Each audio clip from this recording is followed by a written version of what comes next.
میکنم اینه که صورتمو با آب سرد میشورم، فقط آب سرد، هیچ شوینده، هیچ چیزی استفاده نمیکنم. فقط یه کوچولو مرطوب کننده خیلی خیلی سبک میزنم به پوست صورتمو. این لیپ بالم رو میزنم چون لبام خیلی وقتا خشک میشه. بعد موهامو شونه میکنم و خودم یه اوتمیل درست میکنم چون کوروش اوتمیل دوست نداره و هر میوه و بری که گیرم بیاد تو خونه داشته باشیم میریزم توش چون بقیه روز ممکنه که یادم بره میوه بخورم. آخر سرم یه کوچولو پینات باتر و دارچین بهش اضافه میکنم که خیلی خیلی خوشمزه‌اش میکنه. زندگی رنگی‌تر شد. اینجا بچه‌ها من اول صبح دوست دارم پاهامو با جوراب بکنم توی تشت آب سرد.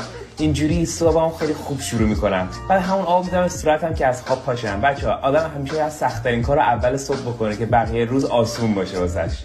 آخه دوست دارم صبح که پا میشم مسواک بزنم. بعضی دوستان سر مسواک استفاده کنم. من تهشو بیشتر دوست دارم چون که سفتره.